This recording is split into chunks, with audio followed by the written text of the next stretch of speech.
Welcome to Sideline Sanity with Michele Tafoya, sponsored by Legacy Precious Metals. There's never been a better time to invest in precious metals. Visit legacypminvestments.com. That's legacypminvestments.com. Coming up, Hall of Famer Tony Dungy. For nearly 3 decades, she's reported the action from the sidelines. She started very young. She's covered the NBA, NFL, Olympics, and the college football and basketball national championships. And now, during these insane times in our world, Michele Tafoya thinks we need a serious dose of sanity. This is Sideline Sanity with your host, one of the sanest people on planet Earth, Michele Tafoya.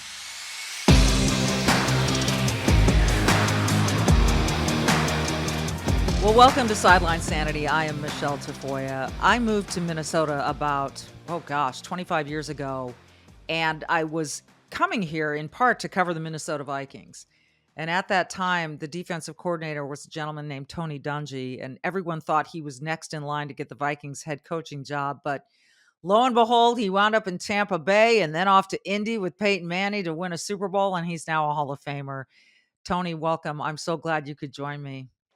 Hey, Michele, it is great to be with you. And we do have some great memories. Those were good times for me, for sure, coaching with the Vikings. Well, you played at the University of Minnesota while my late father-in-law was a coach there. I mean, it was so funny when you and I discovered that because we knew each other before I met my husband. And then you found out Mark Vandersall. Mark was on the sideline. Mark was like my boys. He was on the sideline from a very young age. We just got to know him as Coach Vandersall's son. Yeah. And I could not believe that you were married to him when we figured that out. I know.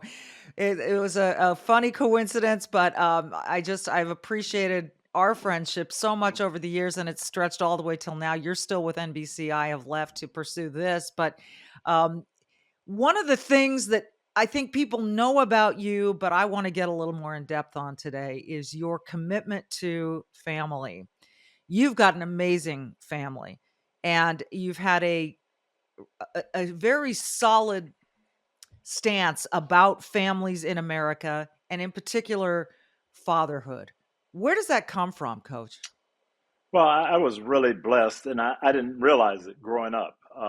My dad and my mom were married almost 50 years when my mom passed away, but we had both of our families right there. My dad had, I think, 6 siblings in his family, so all his brothers and sisters and their spouses were always around. My mom had 4 other siblings, and so we had this large extended family, and I kind of got raised by that. Everyone talks about being raised by a village, but we had a village in ourselves of 2 families. Both of my parents were teachers, so on the weekends when we were out of school, they were home. In the summers, they were home. So I grew up thinking that parents were just always around. Mhm. And it didn't really strike me until I got to college and got some different friends and got with people who didn't have that. It didn't really dawn on me how blessed I was to have my dad and my mom there all the time, at home, supporting me, coming to my events, coming to my games, driving me to practice, all of those things I just took for granted. Well, when I realized how special that was, it impacted me. And then later on, when I became a coach and started really talking to other young men and seeing that not everybody grew up that way, and the advantages that I had, and the memories that I had doing things with my dad, going to games with him, playing catch in the backyard. Those are things I look back on now, 60 years later, and there's still fond memories. And I just want every young person to have those same type of memories. Now, we have a lot of athletes. You and I have covered the NFL. You've been in it and now covering it for years. And we've seen a number of phenomenal examples of young men who have been raised by, say, a grandmother or grandparents or just a single mom. And these women or these single parent households have done a tremendous job raising these boys. And I should say girls too, certainly not in the NFL as Yeah. players, but we've seen it. It does exist. But it's it's rare, and you can almost tell when a guy walks in a room for our production meetings for Sunday Night Football when I was still there, if he was raised by 2 parents or not. And I just wonder what specific differences you saw in your experience between the kids who were raised by 2 parents and the kids who were not.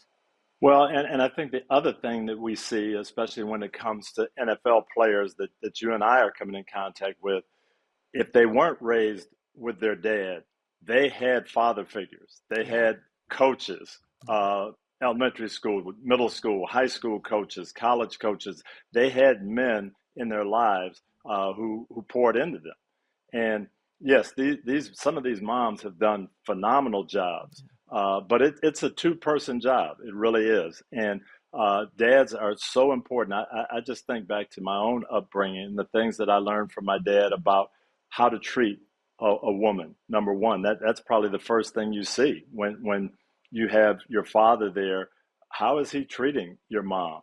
And what does that look like? And what are you supposed to do? And you get those messages very early on. And I think that is one of the things. And then it's how you relate to authority. Um, your dad says something, and you can take that to the bank. And when you grow up with that and with that trust and that knowing that that person in authority loves you and cares for you, then you see how you're supposed to do it as a father. And I think that's kind of what we've missed over these last couple of generations even. I just think more of our young men especially are missing that. Some would push back, and some have pushed back and said, "Well, what about the dads who are jerks that live at home who beat their kids or beat their wives?" Certainly, those are not the examples we would hold out there. But they would say it doesn't matter that there's a two-parent household because this father is, a complete jerk. To that, you would say what? Well, obviously, there's a right way to do things and a wrong way to do things. And uh, I just look at my playing career. And so I had some great coaches that I looked up to and taught me a lot. Sometimes you have a coach that's not great. So if I have a bad coach, should I say, well, we really don't need coaches? I can do it myself because I had a bad coach. So I'd rather just go out there and be on my own. No, you want the great coach. You want the coach that's going to pour into you.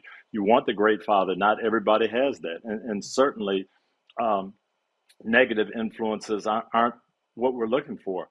But the ideal, the goal is to have that stable family to pour in from both sides and have that child, see what a great father and a great mother is all about. It doesn't always happen. There's a lot of reasons for it, but that's the ideal and that's the goal, and I think that's what we should shoot for.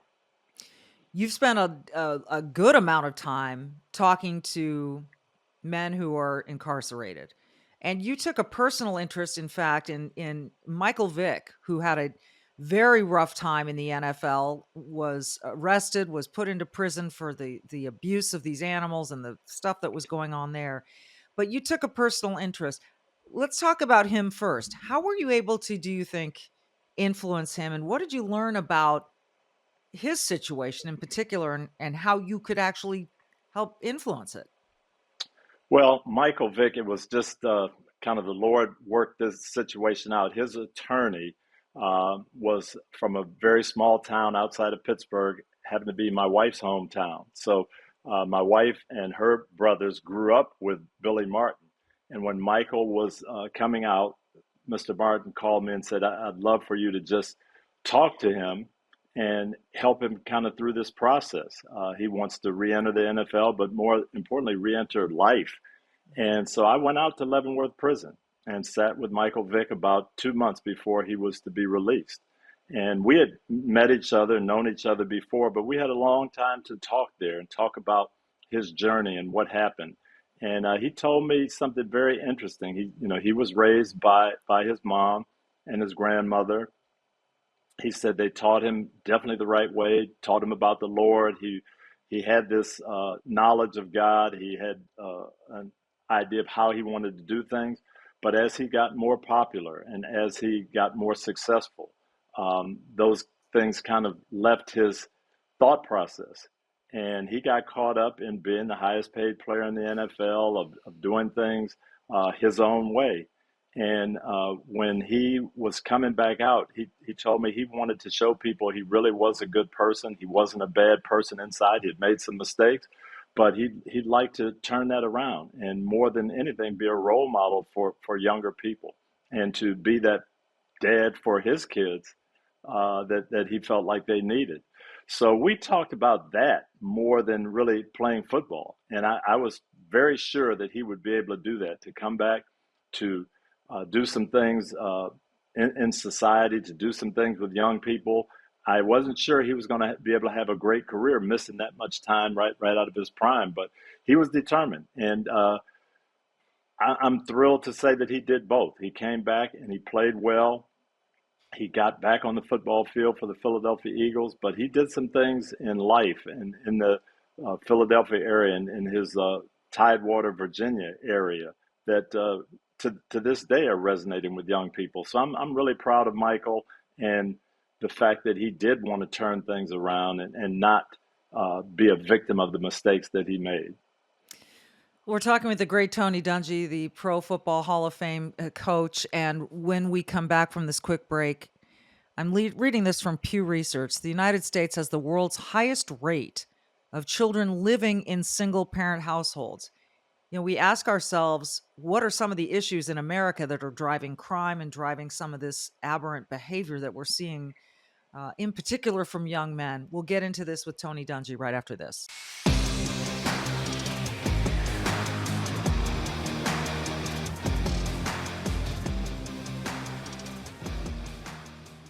Hooray, summer grilling is finally upon us. And if you're looking for the perfect cuts of meat to put on the grill this year, look no further. I've got your answer. It's Good Ranchers, the place to get American beef, chicken, and seafood this summer.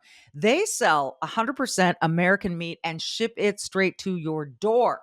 And right now, they're giving away 2 free 18-ounce prime center cut ribeyes to every person that uses my code Tafoya, Tafoya. Yes, that's over 2 pounds of prime ribeye steaks. Just add it to your order at no cost to you. You're welcome. With Father's Day coming up and all the summer events and holidays on the horizon, this is the perfect time to try a box of Good Ranchers. Your father, your grandfather, your father-in-law, your husband, your partner, your brother, everybody needs these ribeyes. You can make a one-time purchase or subscribe and save $25 on every box. Plus, like I said earlier, you'll get 2 free 18-ounce boneless ribeyes. I mean, these things are so good. They are steakhouse quality. Other places would charge you well over $50, even $60 a steak to get ribeyes like these. But Good Ranchers is giving them to you for free when you go to goodranchers.com/Tafoya. They're out of their ranching minds. This is not the time to wait. Claim your free ribeyes today before they run out because, yes, this is a limited stock item. First come, first serve. And you want to be first when it comes to Good Ranchers. They deliver the best of American farms and ranches to your door. Make sure you take time today, right now. Go to goodranchers.com/Tafoya, Tafoya, or use my code Tafoya, Tafoya, at checkout to get your 2 free 18-ounce ribeyes. Start the summer off right with Good Ranchers, American meat delivered.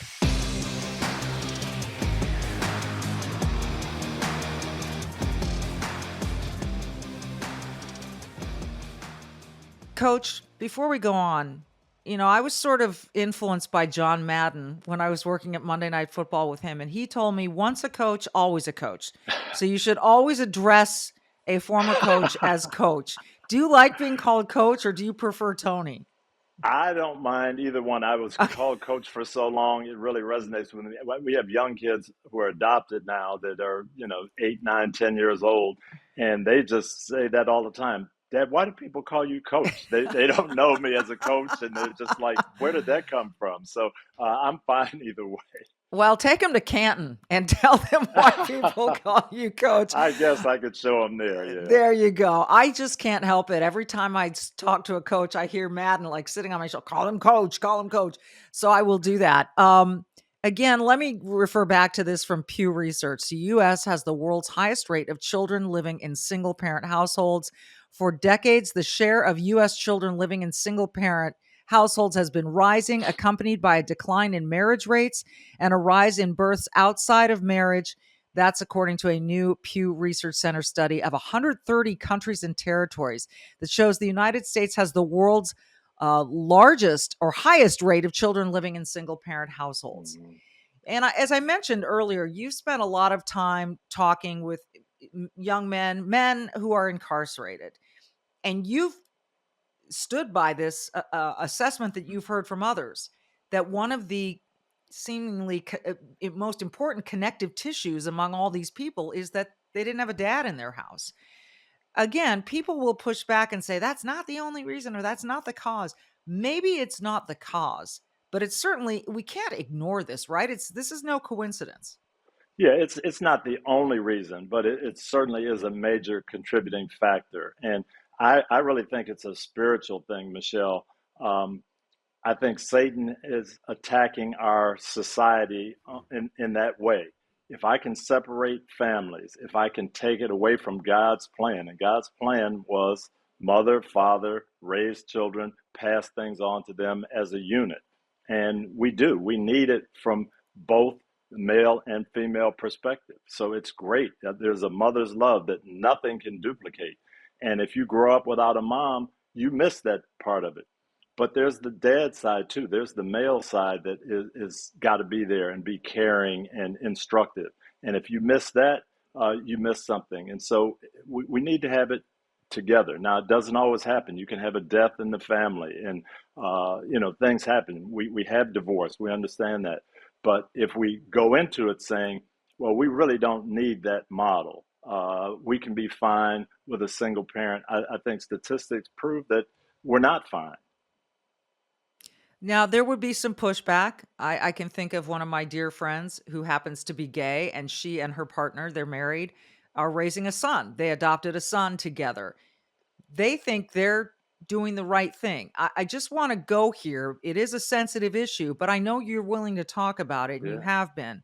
If you've got two women raising children, how does that fit into your view?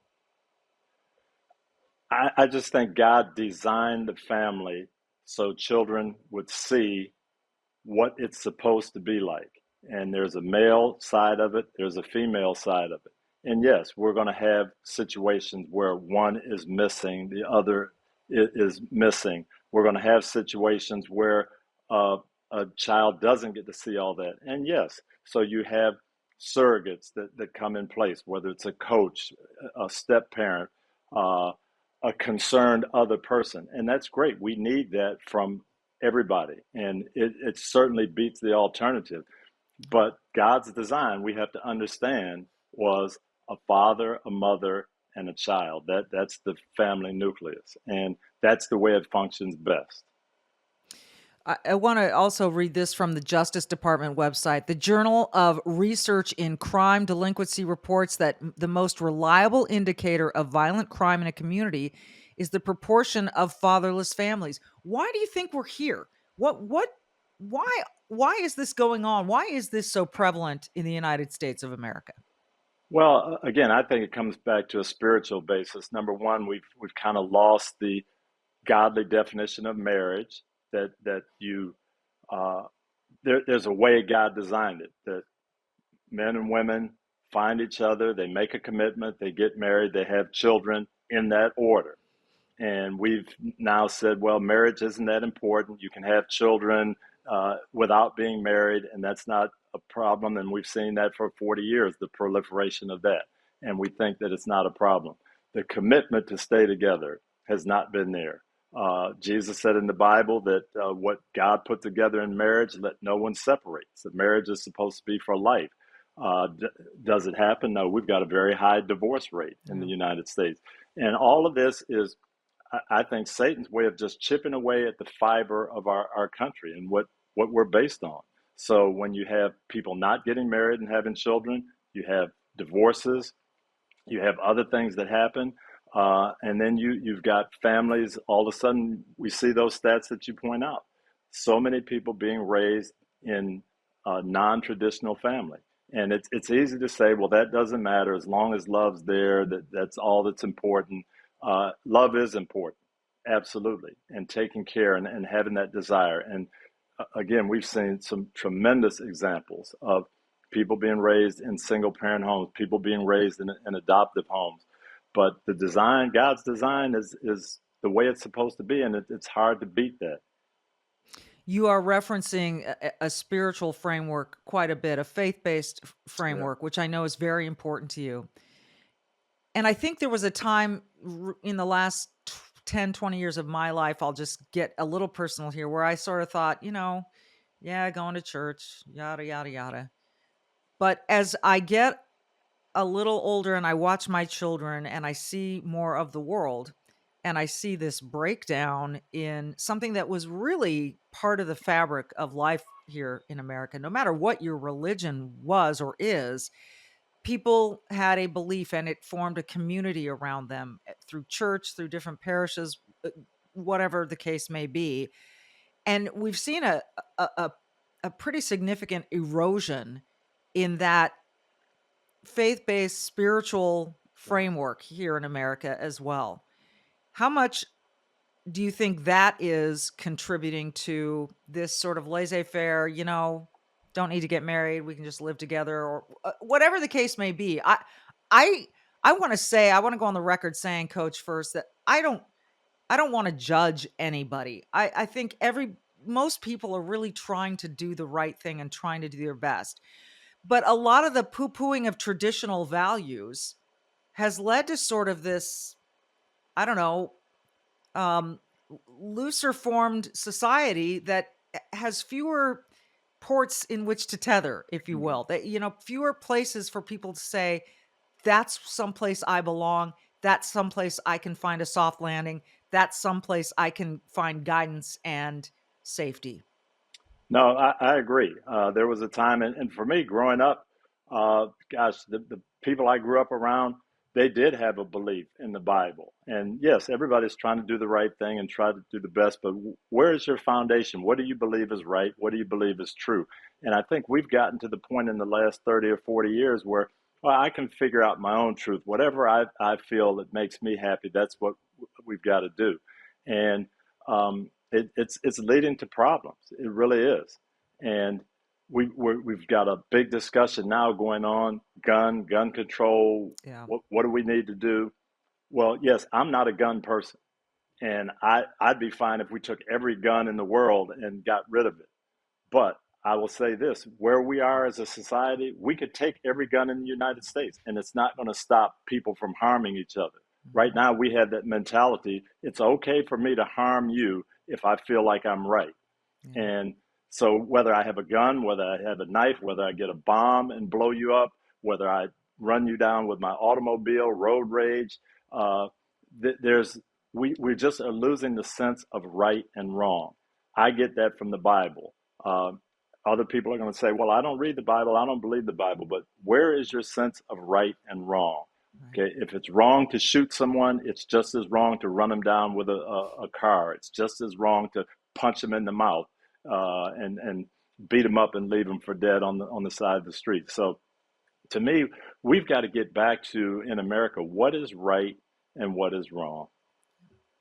We need some heroes to be demonstrators on the national stage, show true leadership. We'll get to that. I want to talk a little bit more with Coach Dungy about ways we can get there. This problem feels massive to me, and it's going to be like eating an elephant, but I think we can do it. I hope we can. We'll ask Coach Dungy how right after this. Folks, since November of last year, the stock market has plummeted, but gold has been on the rise. Now, gas prices continue to be insane. The stock market's extremely volatile. Inflation is even worse than it was a year ago. And now we have this war with Russia and Ukraine that we hope does not spread any further to the rest of the world. The markets don't like instability, but the good news is you have options. Gold prices are rising as investors turn to gold for protection.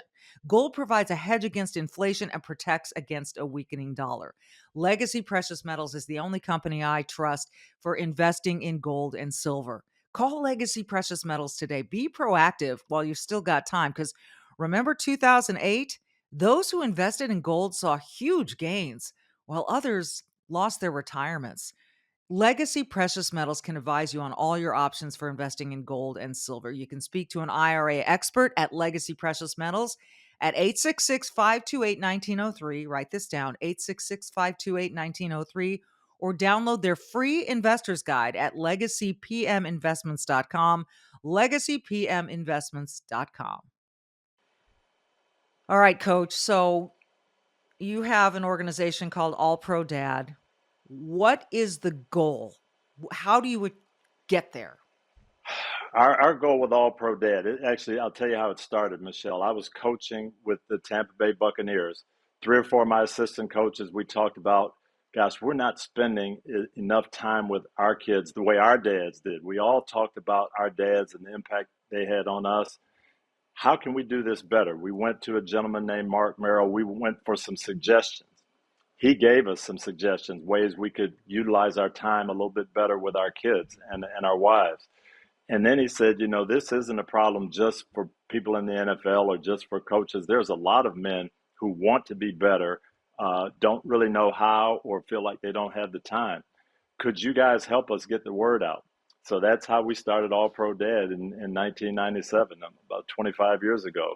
And our goal was to just, number one, show men how important their role is in leading the family. That it's not just, hey, I bring home a paycheck and I provide and mom does all the nurturing and then we're going to be okay. No, you've got an emotional role. You've got a nurturing role too. And then number two, help encourage those guys who want to do better and give them some tools to do it. So it's been fun to see it grow from one little, 5 people at the University of Tampa football complex to now 48 states. It's really cool, and you can have an impact, and when something like that grows, obviously, your name, others involved. I was on the website last night, Mike Tomlin, others involved. It really helps with that. The little steps. If I'm a dad and I don't have time because I'm working 2 jobs, and I'm just trying to make enough money to fill the gas tank, let alone pay my family's bills.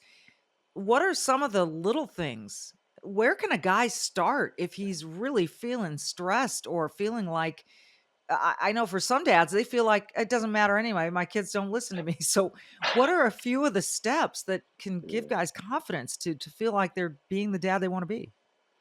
Well, the number one thing, and we learned it from coaches, is scheduling. You got to schedule time to be with your children and do things that are important to them. And if it's 5 minutes, schedule it, but make sure you do it. I learned a great lesson from my son, Eric, who's 30 years old now. I was getting an award from an organization in San Antonio, Father of the Year award. And I said, hey, I want to go tell a good story. What's the most fun thing that we've ever done together? Now, this kid had been on the sideline at Super Bowls. He's held my court. He's been on TV. We've gone to all different places, gone to Hawaii for the Pro Bowl. I'm thinking he's going to tell me something like that. He said, well, when we played a baseball game, we had to use a roll of tape because we didn't have a ball. It was a broomstick and a roll of tape, and I beat you 22-3, and we spent all afternoon playing. That's the most fun I've ever had with you. Oh my And I thought, gosh. that really tells me something. It's not the fantastic things. It's not buying them a new bicycle. It's this, hey, you spent an afternoon with me and that was fun. And so that's what we got to tell dads. It's that time. It's that time and showing them that you care. That's what they're going to remember. At John Madden's funeral, which I was honored to attend, his son told a similar story. Of all the things that he did with the great John Madden, he recalled a baseball game in which he hit a home run. And his dad grabbed him, Coach Madden grabbed him afterward and said, "You think you're pretty good, don't you?" And they got a bunch of baseballs at home, stopped at the garage. He went in, grabbed a bunch of baseballs. They went down to a baseball little league field, and Madden pitched to his son for hours and said, "Keep hitting him. Keep it. You don't just stop practicing because you hit a home run." And that's the Yeah, story yeah, that he told at Madden's funeral. And yeah, I was so touched by that. I know that my daughter loves when my husband takes her to school in the morning. I know that yeah. 8 minutes in the car is valuable to her and to him. So you're right. It's scheduling. There are so many tools. You can find them at All Pro Dad. You recently stood up with Florida Governor Ron DeSantis. You make your home in Florida. and stood by as he signed a piece of legislation that was to support fathers and fatherhood in Florida.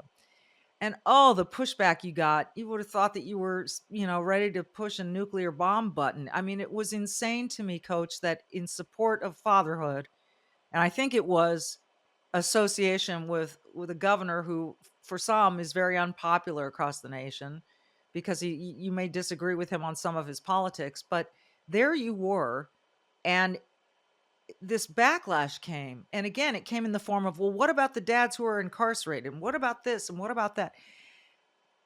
How did you react to that initial onslaught of, I don't know what to call it. It felt like Yeah. it was just almost on the verge of hatred. Well, first of all, Michelle, I knew it was coming. And it's the sad thing about our country right now. We have politicized everything. So that, since I've been the coach of the Buccaneers, since I became a head coach, I've had the privilege of taking photographs with 6 presidents. Okay. And I've taken photographs proudly with all of them. I've been invited to the White House. Um, if there's a Republican president and I take a picture with him, I'm going to get criticism from people who favor the Democratic side. 3 years later, there's a Democratic president and I take a picture with him, I'm going to get criticism from the other side. So it's just a shame. I remember I did a program with Colin Powell and I was begging him to run for president. And Hmm. he said he couldn't and he wouldn't. He said, because right now, if I have a good idea and I say it and people think it's a good idea, they'll believe it. But if I run for president and I say the same thing, 50% of the people have to disagree with it uh, right off the bat without even listening because I'm on a particular party running for president. And I thought it was strange at the time and sad, but that's the way we are.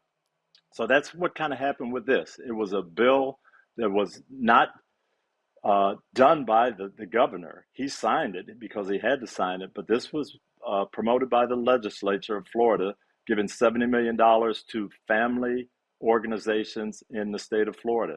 And I was there to say thank you and to represent All Pro Dad. Because it happened to be a Republican governor, there were people who thought I shouldn't be there. But you can't worry about that. And that if we're going to get this solved, we have to get the politics out of it. We have to do what's best for our kids and our families, and everybody will have an idea of what that is. But somehow we've got to come together as a country, work together, and say, you know what, our kids are too important to be used as political pawns. I think there's no question. And something that you said, just almost a throwaway line in there, but I want to point it out.